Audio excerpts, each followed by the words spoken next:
கற்றலில் தீராத ஆர்வம் கொண்டு உங்களுக்கான இந்த ஆழமான அலசலுக்கு உங்களை வரவேற்கிறோம். இன்னைக்கு நாம விவாதிக்க போற மூலக்கட்டுரை என்னன்னா, முன்பே ஒரு சோழ மன்னன் அப்படிங்கிற ஒரு ரொம்பவே சுவாரஸ்யமான பதிவு. ரொம்பவும் ஆழமான ஒரு தலைப்பு இது. ஆமா, இப்போ விண்வெளியை பத்தி தெரிஞ்சுக்கணும், பிரபஞ்சத்தோட ரகசியங்களை அவிழ்க்கணும் அப்படின்னா இன்னைக்கு நாம என்ன பண்றோம்? ஹபிள் டெலிஸ்கோப், ஜேம்ஸ் வெப் டெலிஸ்கோப்னு பல பில்லியன் டாலர் செலவுல அதிநவீன கருவிகளை விண்வெளிக்கு அனுப்பிட்டு நாசா எப்ப புது புகைப்படம் வெளியிடுவாங்கன்னு கம்ப்யூட்டர் ஸ்கிரீன் முன்னாடி காத்துட்டு இருக்கோம். கண்டிப்பா இன்னைக்கு நம்மளோட அறிவியல் தேடல் அந்த அளவுல தான் இருக்கு. ஆனா இதை கேட்டுட்டு இருக்கிற நீங்க ஒரு நிமிஷம் கற்பனை செஞ்சு பாருங்க. எந்த ஒரு நவீன தொழில்நுட்பமே இல்லாத, கரண்ட், தொலைநோக்கின்னு எதுவுமே கண்டுபிடிக்கப்படாத 1000 வருஷத்துக்கு முந்தைய ஒரு காலகட்டம். ஒரு 11ஆம் நூற்றாண்டு காலகட்டம். ஆமா, அந்த காலகட்டத்துல வாழ்ந்த ஒரு சோழ மன்னன் மிக துல்லியமான வானவியல, அதாவது அஸ்ட்ரானமிய வெறும் கல்லுல ஒரு ஒளிய வச்சு செதுக்கி வச்சிருக்கான்னு சொன்னா உங்களால நம்ப முடியுதான்? நிஜமாவே முதல் தடவை கேட்கும் போது நம்ப முடியாத ஒரு விஷயம்தான். கங்கை கொண்ட சோழபுரம்னு சொன்ன உடனே நம்ம ஊர்ல பலருக்கும் அந்த பிரம்மாண்டமான கோபுரமும் பெரிய சிவலிங்கமும் தான் உடனே ஞாபகத்துக்கு வரும். ஆமா, அதான் அந்த ஊரோட அடையாளமே. உண்மைதான். ஆனா நாம இன்னைக்கு எடுத்துக்கிட்ட இந்த நவகிரக சக்கரம் கருவறைக்கு வெளியில ரொம்ப அமைதியா ஒரு ஓரத்துல இருக்கு. பலரும் இதை கவனிக்காம கூட கடந்து போயிருப்போம். நானே பல தடவை கவனிக்காம போயிருக்கேன். அந்த நவகிரக சக்கரம் சாதாரணமா நம்ம கும்பிட்டு போற ஒரு சாமி சிலை கிடையாது. அத காலத்தை அளக்கிற, பிரபஞ்சத்தை விளக்குற ஒரு மிக நுட்பமான அறிவியல் பொக்கிஷம். இதை உங்களுக்கு புரிய வைக்கிறது தான் இன்னைக்கு நம்மளோட இந்த அலசலோட முக்கிய நோக்கமே. கண்டிப்பா அந்த ஒரு சின்ன கல் சிற்பத்துக்குள்ள ஒளிஞ்சிருக்கிற அறிவியல் ரகசியங்களை நாம உற்று பார்க்க ஆரம்பிச்சா நம்மளோட ஒட்டுமொத்த வரலாற்று புரிதலுமே மாறிடும். கட்டிடக்கலை, வரலாறு, அறிவியல்னு நீங்க எந்த துறையை சேர்ந்தவரா இருந்தாலும் சரி, ஒரு சாதாரண கல் எப்படி காலக்கணக்கா மாற முடியும், அந்த சிற்பம் எப்படி ஒட்டுமொத்த பிரபஞ்சத்தோட அமைப்பை பிரதிபலிக்குது அப்படிங்கறத நாம முழுசா உள்வாங்கிக்க போறோம். இதை நம்ம இன்னும் கொஞ்சம் விரிவாவே பார்ப்போம். சாதாரணமா நாம எந்த ஒரு சிவன் கோவிலுக்கு போனாலும் நவகிரகங்கள் எப்படி அமைக்கப்பட்டிருக்கும்னு உங்களுக்கு தெரியும். ஆமா, ஒரு சின்ன சதுர வடிவிலான மேடை இருக்கும். அதுல 9 கிரகங்களும் தனித்தனி சிலைகளா இருக்கும். சரியா சொன்னீங்க. ஒண்ணுக்கொன்னு முகம் பார்க்காத மாதிரி வெவ்வேறு திசைகளை பார்த்தபடி நிப்பாங்க. நாமளும் அதை 9 முறை சுத்தி வந்துட்டு போயிடுவோம். ஆனா கங்கை கொண்ட சோழபுரத்துல இருக்கிற அமைப்பு இதுக்கு அப்படியே நேர்மாறானது. முற்றிலும் மாறுபட்ட ஒரு அமைப்பு அது. இங்க நவகிரகங்கள் தனித்தனி கற்கள்ல கிடையாது. ஆமா, ஒட்டுமொத்த 9 கிரகங்களும் ஒரே ஒரு ஒற்றை கல்லில், அதாவது ஒரு சிங்கிள் பீடத்துல பிரம்மாண்டமா செதுக்கப்பட்டிருக்கு. நடுவுல சூரிய பகவான் ரொம்ப கம்பீரமா உட்கார்ந்திருக்காரு. அவரை சுத்தி 8 இதழ்கள் கொண்ட ஒரு அழகான தாமரை மலரோட வடிவுல மற்ற 8 கிரகங்களும் ரொம்ப நேர்த்தியா அமைக்கப்பட்டிருக்கு. அந்த அழகை நேர்ல போய் நின்னு பாக்கும்போதே இது வழக்கமான நவகிரக அமைப்பு இல்ல, இதுல ஏதோ ஒரு பெரிய மர்மம் இருக்குன்னு நமக்கு தோண ஆரம்பிச்சிடும். கண்டிப்பா தோணும். அந்த அமைப்பை நாம தரையில நின்னு பாக்குறத விட கொஞ்சம் வித்தியாசமான ஒரு கோணத்துல பாக்கணும்னு மூலக்கட்டுரையில சொல்லிருக்காங்க. ஆமா, அதாவது இத ஒரு பறவை மேல இருந்து எப்படி பாக்குமோ அந்த மாதிரி ஒரு டாப் ஆங்கிள் கற்பனை செஞ்சு பார்க்கணும். அப்படி பார்க்கும்போது அது வெறும் வழிபாட்டு சிலரா உங்களுக்கு தெரியாது. அது அச்சசலா ஒரு விண்வெளி வரைபடம் மாதிரி, ஒரு சோலார் சிஸ்டம் மாடல் மாதிரியே காட்சியளிக்கும். ஒரு கேலக்சி மேப் மாதிரி இருக்கும்னு சொல்றீங்க. சரியா சொன்னீங்க. நடுவுல சூரியன் இருக்கு, அதை சுத்தி மற்ற கோள்கள் ஒரு குறிப்பிட்ட நீள்வட்ட பாதையில அமைந்திருக்கிற நம்ம சூரிய குடும்பத்தோட அமைப்பை தான் அந்த ஒற்றை கல்லில அப்படியே கொண்டு வந்திருக்காங்க. ஒவ்வொரு கிரகத்துக்கும் இடையில இருக்கிற இடைவெளி, அந்த தாமரை இதழ்களோட விகிதாச்சாரம் எல்லாமே மிக துல்லியமான ஒரு கணித அடிப்படையில உருவாக்கப்பட்டிருக்கு. தொலைநோக்கிகள் இல்லாத ஒரு காலத்துல சூரியன் தான் மையப்புள்ளி, அதைத்தான் மற்ற கோள்கள் சுத்தி வருது அப்படிங்கறத இவ்வளவு தெளிவா ஒரு ஒற்றை கல்ல செதுக்கி இருக்கிற அந்த தொழில்நுட்ப அறிவு ரொம்பவே பிரமிப்பான ஒரு விஷயம். அதுதான் இதுல இருக்கிற மிகப்பெரிய ஆச்சரியமே. சூரிய மைய கோட்பாடு, அதாவது அந்த ஹீலியோசென்ட்ரிசம்னு சொல்ற விஷயத்த மேற்கத்திய நாடுகள்ல கலீலியோ, கோப்பர்னிக்கஸ் மாதிரியான அறிவியலாளர்கள் பல 100 வருஷங்களுக்கு அப்புறம் தான் உலகத்துக்கு சொன்னாங்க. ஆமா, பூமி மையத்துல இல்ல, சூரியன் தான் மையத்துல இருக்குன்னு சொன்னதுக்காகவே கலீலியோ வீட்டுக்காவல்ல வைக்கப்பட்டாருன்னு நாம வரலாற்றுல படிச்சிருக்கோம். உண்மைதான். ஆனா ஐரோப்பாவுல இந்த விவாதங்கள் எல்லாம் நடக்கிறதுக்கு பல நூற்றாண்டுகளுக்கு முன்பே 11ஆம் நூற்றாண்டுல ஒரு சோழ மன்னன் எந்த பெரிய ஆர்ப்பாட்டமும் இல்லாம ரொம்ப இயல்பா சூரியனை மையத்துல வச்சு அதை சுத்தி மற்ற கிரகங்களை செதுக்கி அத மக்களோட அன்றாட வழிபாட்டு தளத்திலேயே வச்சிருக்கான். அப்போ அவங்களோட வானியல் அறிவு எந்த அளவுக்கு முதிர்ச்சி அடைஞ்சிருக்கணும்னு நம்ம நினைச்சு பார்க்கணும். இத பத்தி யோசிக்கும் போதே ஒரு தமிழனா நமக்கு ரொம்ப பெருமையா இருக்கு. கண்டிப்பா பெருமையா இருக்கு. சரி, இப்போ இந்த சிற்பத்துல இருக்கிற இன்னொரு வித்தியாசமான அமைப்புக்கு வருவோம். இந்த நவகிரக சக்கரம் வெறும் தாமரை வடிவில மட்டும் இல்ல, இது ஒட்டுமொத்தமா ஒரு பெரிய ரதத்தின் மேல, அதாவது ஒரு தேரின் மேல அமைக்கப்பட்டிருக்கு. ஆமா, ஒரு பிரம்மாண்டமான தேர் அது. அந்த தேருக்கு 2 சக்கரங்கள் இருக்கு. அந்த ஒட்டுமொத்த தேரையும் 7 குதிரைகள் இழுத்துட்டு போற மாதிரி ரொம்ப தத்ரூபமா செதுக்கியிருக்காங்க. இத கேட்கும்போது வானியல்ல இருந்து நாம மறுபடியும் புராண கதைக்குள்ள போற மாதிரி ஒரு உணர்வு வருது. சூரியன் 7 குதிரைகள் பூட்டிய தேர்ல வருவார்னு சொல்றது ஒரு வழக்கமான தொன்ம கதை தானே? மேலோட்டமா பாக்கும்போது இது சூரியனோட ரதத்தை குறிக்கிற ஒரு புராண கதையா தான் தெரியும். ஆனா இவ்ளோ துல்லியமான ஒரு விண்வெளி வரைபடத்தை செதுக்கின சிற்பிகள் எந்த காரணமும் இல்லாம வெறும் அழகுக்காக 7 குதிரைகளை செதுக்கியிருப்பாங்களான்னு நம்ம ஆழமா யோசிக்கணும். அதுவும் சரிதான். அவ்வளோ நுட்பமான சிற்பிகள் சாதாரணமா ஒரு விஷயத்தை செதுக்கியிருக்க மாட்டாங்க. கண்டிப்பா மாட்டாங்க. இந்த 7 குதிரைகளோட பின்னணியில இருக்கிற உண்மையான ரகசியம் என்னன்னா, அது சூரிய ஒளியில இருக்கிற 7 நிறங்களை தான் குறிக்குது. ஆங்கிலத்துல விப்ஜிஆர்னு சொல்லுவான் இல்லையா? ஊதா, கருநீலம், நீலம், பச்சை, மஞ்சள், ஆரஞ்சு, சிவப்பு. ஓ, இந்த 7 நிறங்களோட தொகுப்பு தான் வெள்ளை நிறமான சூரிய ஒளி அப்படிங்கிற அந்த ஒளியல் அறிவியல் தான் இந்த 7 குதிரைகளா? ஆமா, ஆப்டிக் சம்பந்தப்பட்ட ஒரு ஆழமான உண்மையை தான் அந்த 7 குதிரைகளா உருவகப்படுத்தி செதுக்கி இருக்காங்க.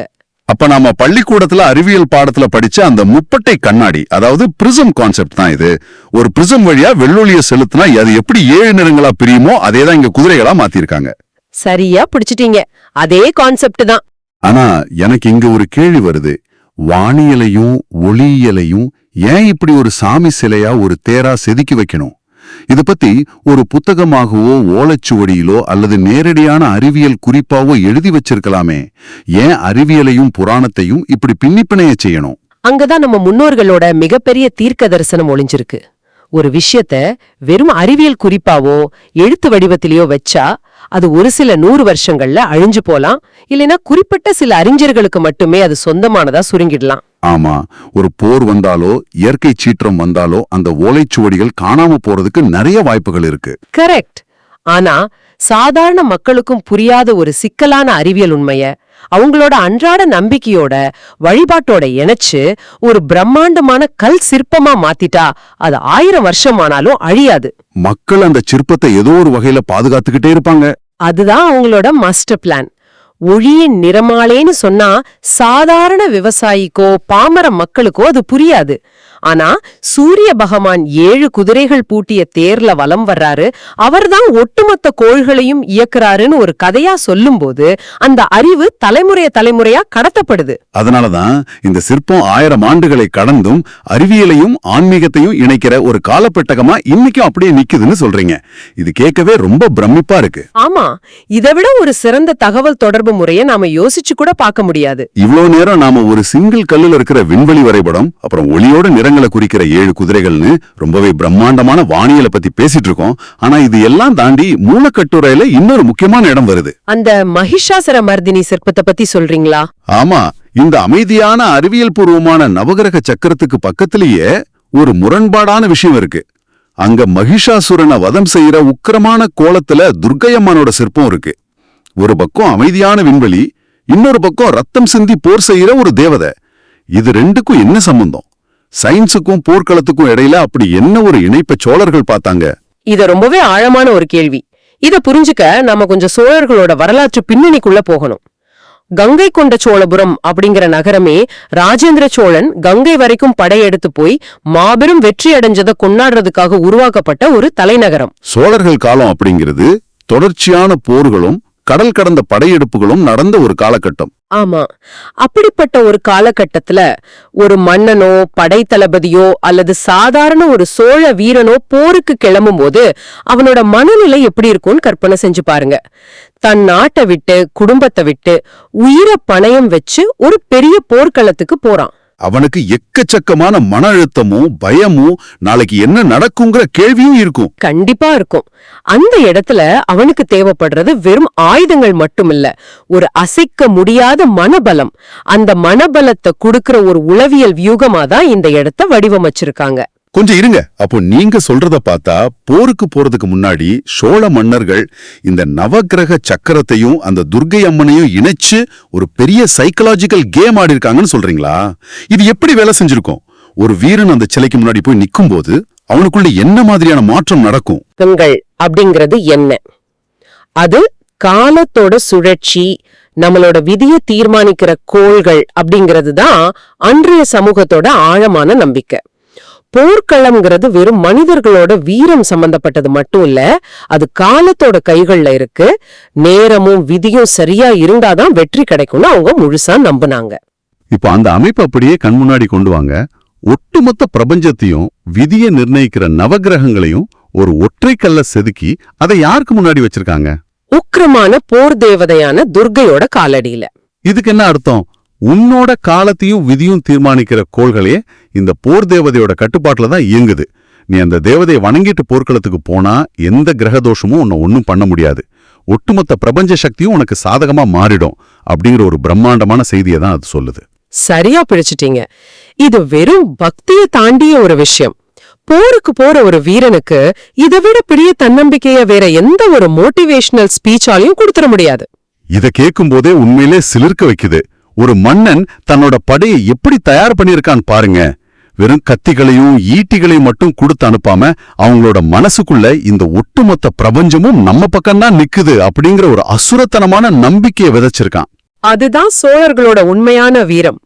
வானியலை அடிப்படையா வச்சு உருவாக்கப்பட்ட ஒரு அறிவியல் சிற்பம், ஒளியியலை விளக்குற ஒரு புராண கதை, இத ரெண்டையும் ஒரு போர் தேவதைக்கு கீழே கொண்டு வந்து அத ஒரு மாபெரும் உளவியல் கருவியா மாத்தியிருக்கிற இந்த சோழர்களோட மூளையத்தான் நம்ம ரொம்ப ஆச்சரியமா பார்க்க வேண்டியிருக்கு. அறிவியலையும் கலையையும் உளவியலையும் இதை விட சிறப்பா யாராலையும் ஒன்னா கலந்து கொடுக்க முடியாது.